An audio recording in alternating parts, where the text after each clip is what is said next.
శుక్లాంబరధరం విష్ణుం శశివర్ణం చతుర్భుజం ప్రసన్నవదనం ధ్యాయేత్ సర్వవిఘ్నోపశాంతయేత్. వ్యాసాయ విష్ణురూపాయ వ్యాసరూపాయ విష్ణవే నమో వై బ్రహ్మనిధయే వాసిష్ఠాయ నమో నమః. విమలపటి కమలకుటి పుస్తకరుద్రాక్షసస్తహస్తపుటి కామాక్షి పక్ష్మలాక్షి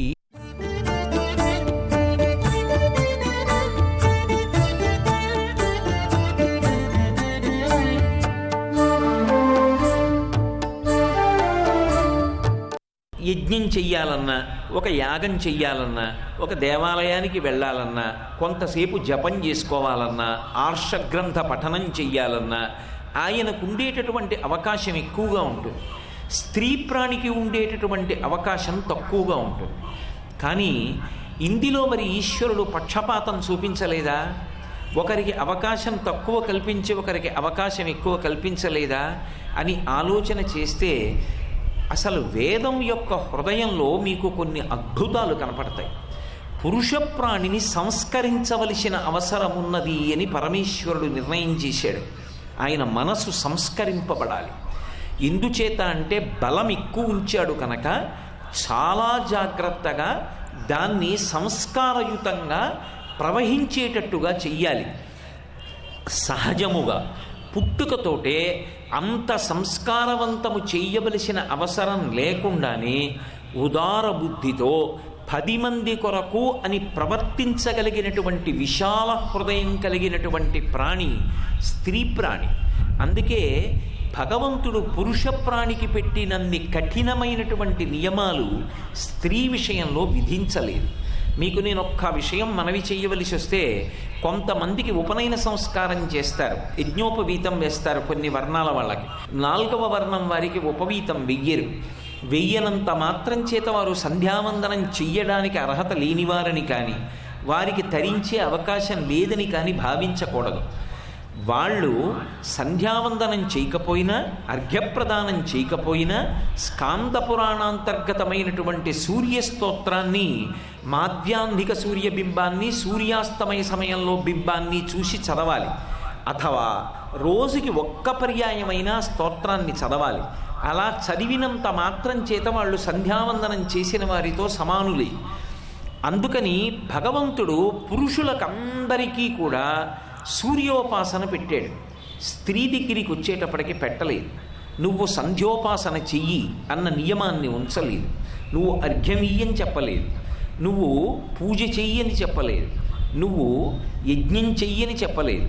నువ్వు గాయత్రీ మంత్రాన్ని జపం చెయ్యని చెప్పలేదు. ఎందుకు చెప్పలేదు అంటే ఉద్ధరణకి తలుపులు ముయ్యడం ఉద్దేశ్యం కాదు. భగవంతుని యొక్క విశాల హృదయాన్ని అర్థం చేసుకోవాలి. ఒక ఆడపిల్ల నిద్ర లేవడానికి, ఒక మగపిల్లవాడు నిద్ర లేవడానికి ఉండేటటువంటి తేడా చూడండి. మగపిల్లవాడు నిద్ర లేస్తే అమ్మ నిద్ర లేపుతుంది, అక్క చెల్లెళ్ళు నిద్ర లేపుతారు. ఒరే నిద్రలే, నాన్నగారు లేచి సంధ్యావందనం చేసుకుంటున్నారు, నాన్నగారు సంధ్యావందనం చేసుకొచ్చేటప్పటికి నువ్వు ఇలాగే పడుకుంటే దెబ్బలాడతారు, సూర్యోదయం అయిపోతోంది, లేచి నువ్వు కూడా అర్ఘ్యమి అంటుందమ్మ. అసలు మొట్టమొదట మగపిల్లవాడికి ఉపనయన సంస్కారం పొందడానికి అర్హత ఎక్కడి నుంచి వచ్చింది? అమ్మ మాతృభిక్ష వేస్తే కదూ, అమ్మ ఉంగరం పెడితే కదూ వాడు ఆచమనం చేస్తున్నాడు. అమ్మ దగ్గర నుంచి పురుషుడికి ఉద్ధరణ ప్రారంభమైంది. అసలు ఆ స్త్రీ శరీరం లేకపోతే పురుషుడికి జన్మ ఎక్కడది? అసలు పురుష ప్రాణి కల్పింపబడుతోంది అంటే స్త్రీ ప్రాణి అనేటటువంటిది గర్భాన్ని ఆలయం చేసి ఇచ్చింది కనుక. నిద్ర లేపితే స్త్రీ. పిల్లవాడు నిద్ర లేచాడనుకోండి, స్నానం చేసి పూజామందిరంలోకి పోతాడు, గాయత్రి చేస్తాడు. వాడు మనసు పెట్టి చేశాడో చేయలేదో వాడికే తెలియాలి. కానీ నేను ఎవరినీ తక్కువ చేసి మాట్లాడను. వాడు అలా మనసు పెట్టి చేస్తున్నాడని నేను మాట్లాడతాను. కానీ ఒక ఆడపిల్లకి ఈ అవసరం ఉండదు. ఉండకుండానే తనంత తానుగా ఒక ఆడపిల్ల నిద్ర లేచిందనుకోండి, అయ్యో పాపం అమ్మ ఒక్కతే చేసుకుంటోంది, నాన్నగారు పూజ చేసుకోవాలని తాను గబగబా పూజామందిరాన్ని తుడుస్తుంది. తాను పట్టుకొచ్చి నీళ్ళు అక్కడ పెడుతుంది. పెరట్లోకి వెళ్ళి పువ్వులు కోసి తెస్తుంది. అమ్మ గబగబా ఏ నైమిత్తిక తిథో అని వంట చేస్తుంటే బయట తుడిచి ఆ పేడ నీళ్లు చల్లి ముగ్గులు పెడుతుంది. అన్నయ్య కోసం, తమ్ముడి కోసం, అక్క చెల్లెళ్ళ కోసం, తల్లి కోసం, తండ్రి కోసం, సమాజం కోసం. ఆ పిల్లకి ఎవరు నేర్పవలసిన అవసరం లేకుండా నిద్ర లేచినది మొదలు తన తోబుట్టువుల కోసమని చెప్పి వాళ్ళ అభ్యున్నతి కోసమని ప్రవర్తించడం ఆ పిల్లకి సహజంగా అలవాటుగా వచ్చింది. వీడికి అలా వస్తుందని నమ్మకం లేదు. వీడికి సంధ్యావందనం పెట్టలేదనుకోండి, వీడు ఎక్కడో కూర్చుని అక్కర్లేని విషయాన్ని దేన్నో ఎంచుకుంటాడు తప్ప తాను కూడా అలా చేయడానికి సిద్ధపడతాడని చెప్పడం అంత తేలికైన విషయం మాత్రం కాదు. అందరూ అలా ఉండకపోవచ్చు, కానీ అందరూ అలా ఉంటారని చెప్పడం మాత్రం తేలిక కాదు.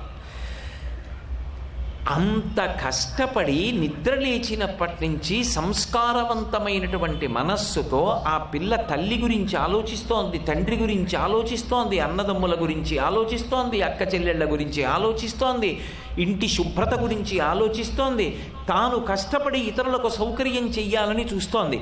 సంస్కారమును పొంది ఉండలేదా?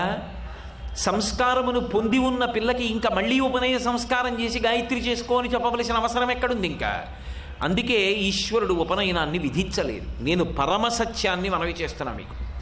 ఇక ఉపనయనం చేసి ఆ పిల్లని గాయత్రి చెయ్యమని చెప్పవలసిన అవసరం లేదని చెప్పాడు.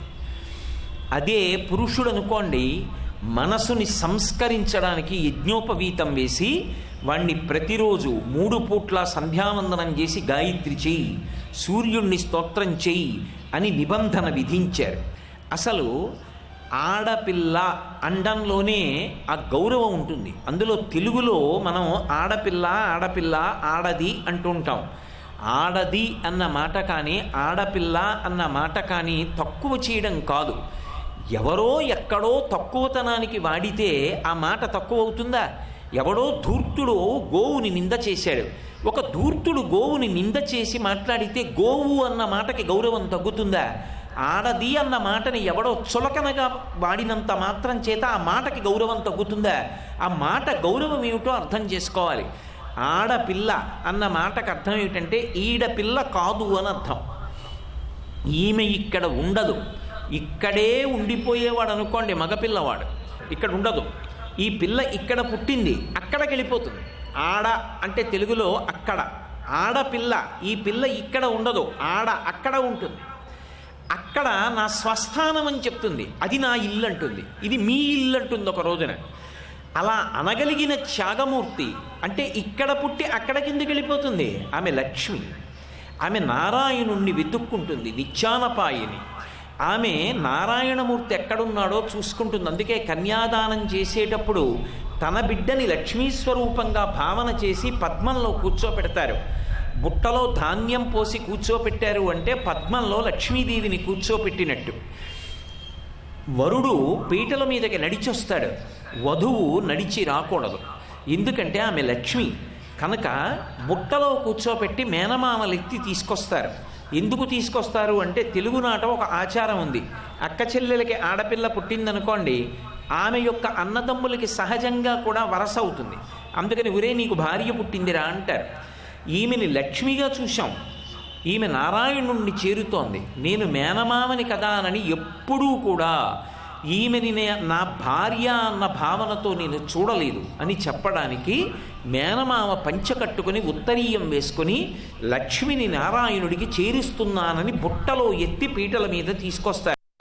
అంత పవిత్ర భావనతో తీసుకొచ్చాడు కనుక మగపెళ్లివారు బట్టలు పెడతారు. బట్టలు పెట్టడం అంటే అంచు కలిగినటువంటి పంచెల చాపిస్తారు. అది ఆయుర్దాయ కారకం. నీ వంటి ఉత్తమ సంస్కారవంతుడు దీర్ఘాయుర్దాయాన్ని పొందాలని బట్టలు పెట్టి పంపిస్తూ ఉంటారు. అదిగో ఆ ప్రక్రియ ఎంత పవిత్రమైనదో మీరు ఆలోచించండి. అందుకే ఆ పిల్ల ఆడపిల్ల. ఆడపిల్ల అంటే ఆ పిల్ల లక్ష్మి. ఆమె నారాయణమూర్తిని వెతుక్కుని వెళ్ళిపోతుంది. అసలు లోకంలో సహజంగా పురుషుడి యందు ఎప్పుడూ ఒక భావన ఉంటుంది. తాను ఎక్కడ ఉన్నాడో అక్కడ ఉండాలని, తానక్కడ మేడ కట్టాలని. తాను తన తల్లిదండ్రులతో ఉంటాడు, అక్క చెల్లెళ్ళ దగ్గరికి వెడతాడు, ఇంటికి పిలిపించుకుంటాడు, అన్నదమ్ములతో ఉంటాడు. కానీ ఒక స్త్రీ జీవితాన్ని చూడండి, ఒక ఆడపిల్లని చూడండి. ఆమె కూడా మగపిల్లవాడు ఎలా పుట్టాడో అలాగే పుట్టింది. ఆమె కూడా పిల్లవాడితోటే కలిసి పెరిగింది. నిజానికి అసలు చాలా ఆర్ద్రత కలిగిన మనస్సు ఎవ్వరిది అంటే మగపిల్లవాడి కన్నా ఆడపిల్లది. వాళ్ళ ప్రేమ వేరు. వాళ్ళ తృప్తి వేరు, వాళ్ళ సంతోషం వేరు. అందుకే మీరు చూడండి, ఎప్పుడైనా పేరు పెట్టి మగపిల్లవాడు చెల్లిని పిలుస్తాడు. లక్ష్మి ఇలారా అంటాడు, వల్లి ఇలారా అంటాడు. చెల్లెలు సాధారణంగా అన్నయ్యని పేరు పెట్టి పిలవదు. అన్నయ్య అన్నయ్య అన్నయ్య అంటుంది. చెల్లెల్ని చెల్లెలా చెల్లెలా, పెద్ద చెల్లెలా, చిన్న చెల్లెలా అని ఎప్పుడూ పిలవడం తక్కువగా ఉంటుంది. పేరు పెట్టి పిలుస్తాడు. ఆమె మాత్రం అన్నయ్య అన్నయ్య అన్నయ్య అంటుంది. అసలు ఆ అన్నయ్య అన్న సంబోధనలో, అన్నయ్య అన్న పిలుపులో ఎంత మాధుర్యం ఉంటుందో, ఎంత కఠినమైన హృదయమై ఉన్నవాడు కానివ్వండి, 1కి 10 మాటలు ఆడపిల్ల పక్కన కూర్చుని అన్నయ్య గారు అన్న అన్న అన్నయ్య అన్నయ్య అందనుకోండి, మెల్లిగా మనసు కరిగిపోతుంది. ఆ సంబోధనలో అంత ప్రేమ ఉంటుంది. అంత ప్రేమగా పిలిచేటప్పుడు, అందుకే పోతన గారు భాగవతం 10వ స్కంధంలో అన్న శిమింపు మన్న తగదల్లుడు కాడిది మేనకోడలో మన్నన చేయు మన్న విను మానిని చంపుట రాచపాడి కాదన్న సుకీర్తివై మనగదన్న మహాత్ములు పోవత్రోవు పోవన్న భవత్ సహోదరి కదన్న నిను శరణంబు వేడదన్ననిపిస్తారు ఆ దేవకీదేవి చేత. 1కి 10 మాటలు అన్నయ్య అన్నయ్య అన్నయ్య అని పిలిచినంత మాత్రం చేత ఎంత కఠిన హృదయుడు కూడా ఆర్ద్రతని పొందుతాడు మనస్సులో. కంసుడంతటి వాడు పునరాలోచించాడు. అంతటి మెత్తతనం కలిగిన పిల్ల. మరి ఆ పిల్ల ఇక్కడే పుట్టింది, ఆ పిల్ల ఇక్కడే పెరిగింది. కానీ ఆ పిల్లకి వివాహం అయిందనుకోండి, ఆ వరుడితో కలిసి వెళ్ళిపోయేటప్పుడు ఆమె తన పుట్టింటిని విడిచిపెట్టేస్తుంది, తన ఇంటి పేరు విడిచిపెట్టేస్తుంది, తన గోత్రం విడిచిపెట్టేస్తుంది. ఇంతకు పూర్వం ఆమె ఎప్పుడూ చూడలేదు ఆ పిల్లవాడిని. తెర దింపినప్పుడు చూసింది. అందుకు కదా సుముహూర్తం, ఒకరి కన్నులలో ఒక్కొక్కరు చూసుకున్నారు. ఆ పిల్లవాడి చిటికిన వేలు పట్టుకుంటుంది. తన జీవితానికి కష్టసుఖాలన్నీ ఆయన తోడివే అని నడిచి వెళ్ళిపోతుంది. ఖండాంతరములు దాటి వెళ్ళిపోతోంది. తాను గర్భిణి అయి పునర్జన్మ పొందినంత క్లేశాన్ని అనుభవించి బిడ్డని కంటే మొదట తాత అయిందెవరు అంటే తన భర్త యొక్క తండ్రి. ఆ వంశం తరించింది, ఆ వంశం పెరిగింది. ఆ పిల్ల ఎక్కడి పిల్ల? ఇక్కడ పుట్టినా అక్కడ ఉద్ధరింపచేస్తోంది. ఆ పిల్ల యందు ఆ భావన లేదనుకోండి, అసలు ఈ సృష్టి నిలబడుతుందా? అసలు ఏ కుటుంబంలోనైనా మనశ్శాంతి ఉంటుందా? నన్ను కట్టుకున్న నా ఇల్లాలు నా ఇంటికి వచ్చి తన పుట్టింటినే జ్ఞాపకం పెట్టుకుని నేను వెళ్ళిపోతాను, నేను ఇక్కడ ఉండలేను, నాకు కొత్తగా అందనుకోండి, అసలు నాకు జీవితం ఉందా? అలా లోకంలో ఎక్కడైనా ఎప్పుడైనా ఏ ఆడపిల్లైనా అంటుందా? ఎంత అలవోకగా ఇమిడిపోతారంటే, బాతుని తీసుకెళ్ళి నీళ్లలోకి విసిరేస్తే ఎంత తేలికగా నీటి మీద తాను నడిచి వెళ్ళిపోతుందో, ఇక్కడి నుంచి అక్కడికి వెళ్ళేటప్పటికీ అదే తమ ఇల్లన్నట్టు, అక్కడే పుట్టినట్టు, అక్కడి వారందరూ తన వారన్నట్టు అల్లుకుపోతుందంతే. అది పురుషుడికి ఉంటుందా? ఒక్కనాటికి ఉండదు. మీరు ఏమనుకున్నా సరే అది ఒక్క స్త్రీకే సొత్తు. అది పరమేశ్వరుడి సృష్టిలో ఉన్నటువంటి అద్భుతం. అలా ఆమె రాకపోతే అసలు ఈ సృష్టి లేదు. అందుకే ఆమెది మహాత్యాగం. అటువంటి స్థితి కాబట్టే ఎత్ర నార్యస్తు పూజ్యంతే, ఎక్కడైతే స్త్రీలు పూజింపబడతారో అక్కడ తత్ర రమంతే సర్వదేవతాః, అటువంటి ప్రదేశంలో దేవతలందరూ కూడా సంతోషిస్తారు. పుట్టుక చేత ఆప్యాయతకి మారు పేరు ఆడపిల్ల, పుట్టుక చేత మహాత్యాగానికి మారు పేరు ఆడపిల్ల. పుట్టుకతోనే ఎక్కడ పుట్టిందో ఆ ప్రదేశాన్ని విడిచిపెట్టి ముక్కు ముఖం తెలియని వాడితో జీవితాన్ని పంచుకోవడానికి వెళ్ళిపోవడానికి సిద్ధపడుతున్నది ఆడపిల్ల. తనని కన్న తల్లిదండ్రులు పొగడనివ్వండి, తనతో కలిసి పుట్టిన అన్నదమ్ములు అక్క చెల్లెళ్ళు పొగడనివ్వండి, లోకమంతా పొగడనివ్వండి, కట్టుకున్నవాడు కసురుకున్నంత మాత్రం చేత కన్నుల నీరు పెట్టుకుంటుంది. ఎంతమంది తెగనాడనివ్వండి, నువ్వు నా ఐశ్వర్యానివే అని భర్త అన్న ఒక్క మాటకి పొంగిపోతుంది. అటువంటి ఆర్ద్రత కలిగినటువంటి హృదయం లోకంలో పురుషుడికి ఉండదు, అది స్త్రీకి సహజం. అసలు ఆమె లేనినాడు ఈ సృష్టి నడవదు. ఆమె ఉన్నది కాబట్టి ఈ సృష్టి నడుస్తోంది. అందుకే పరమేశ్వరుడంతటి వాడు కూడా ఎంత మర్యాదనిచ్చాడో తెలుసా?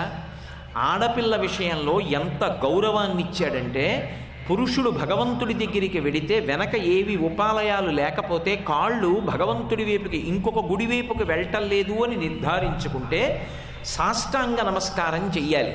అంటే నేల మీద పడి నమస్కారం చెయ్యాలి.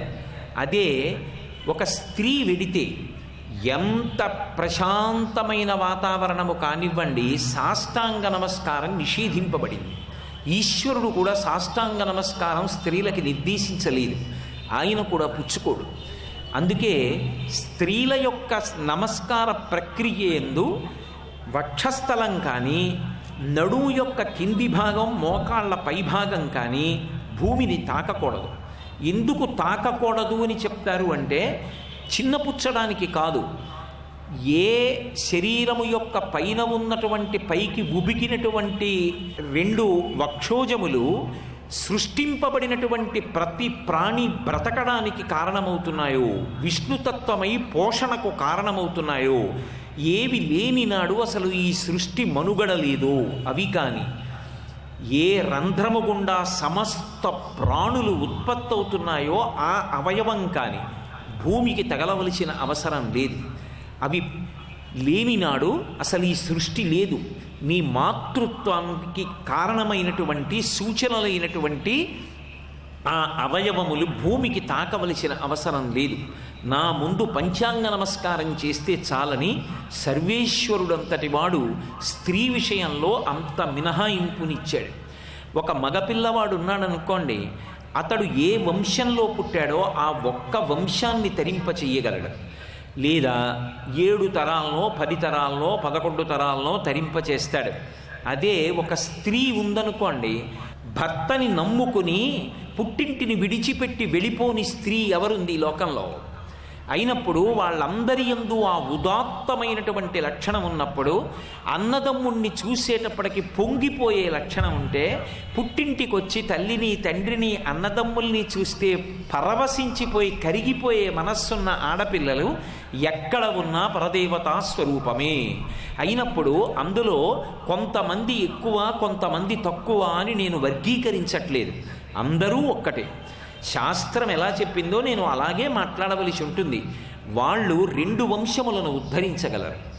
ఎందుచేత అంటే వాళ్ళ ఉత్తమమైన నడవడి కారణంగా అటువంటి పిల్లని కన్నందుకుగాను తల్లిదండ్రులు వాళ్ళ వంశం తరిస్తుంది. మెట్టినింటికి వెళ్ళి ఆ వంశాన్ని తరింపచేసింది కాబట్టి వాళ్ళ వంశం తరిస్తోంది. 2 వంశములను తరింపచేయగలిగినది ఆడపిల్ల ఒక్కతే. మగపిల్లవాడు 2 వంశములను తరింప చెయ్యడు, ఒక్క వంశాన్ని మాత్రమే పురుషుడు తరింప చెయ్యగలడు. ఆ కోణంలో చూసినా పురుషుడి కన్నా స్త్రీయే ఎక్కువ. అసలు పురుషుడి యొక్క ధర్మమంతా ఎవరి మీద ఆధారపడింది అంటే స్త్రీ మీదనే ఆధారపడింది. అందుకే ఆర్షధర్మంలో పత్ని అన్న మాట వాడతారు. పత్ని అన్న మాటకు అర్థం ఏమిటంటే, తనతో కలిసి యజ్ఞయాగాది క్రతువులలో పీటల మీద కూర్చునేటటువంటి అధికారమును పొందినటువంటి స్త్రీ, ఆమెని పత్ని అంటారు. భార్య అన్న మాట ఎక్కువగా ఉపయోగించరు. ఎందుచేత అంటే భార్య అంటే తన చేత భరింపబడునది అని అర్థం. పత్ని అంటాం. అందుకే మీరు ఎక్కడైనా ఒక దేవాలయానికి వెళ్ళినా, ఒక పూజ చేసినా, హోమం చేసినా, యజ్ఞం చేసినా ధర్మపత్ని సమేతస్య అంటారు. ఆమెయే ధర్మమునకు మారుపేరు. ఆమెకి అందుకే ఇక వేరు పూజ పెట్టలేదు. ఆమె లేనినాడు పూజ లేదు. శాస్త్రం అంటుంది ప్రతి ఇంట గంట మోగాలి. ప్రతి ఇంట గంట మోగాలంటే పూజ జరగాలి. ప్రతి ఇంట గంట మోగడం ఇప్పుడు సాధ్యం, ధర్మపత్ని ఉంటేనే సాధ్యం. ధర్మపత్ని లేదు. ఏది ప్రతిరోజు వాడిని తెల్లవారకట్ట లేచి వాడి వంట వాడిని చేసుకుని వాడి పిల్లల్ని వాడిని సాకి వాడి పూజ వాడిని చేసుకోమనండి చూస్తాను వేళపట్టును చేయగలడేమో? సాధ్యం కాదు.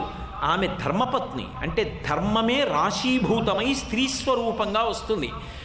ఆమెకి పూజ లేదు. ఎందుచేతనంటే ఆమె లేని నాడు పురుషుడికి పూజ లేదు.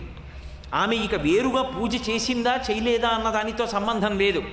ఆయన పూజ చేశాడు అంటే ఆయన కన్నా ముందు ఆమె నిద్రలేచింది. అందుకే శ్రీకాళహస్తిలో వాయులింగం కాళహస్తీశ్వరుడి కన్నా ముందు జ్ఞానప్రసూనాంబకి అభిషేకం. ఆమె ముందు స్నానం చేస్తుంది. ఆయన స్నానం చేసి వచ్చేటప్పటికి పూజ గది తుడుస్తోంది.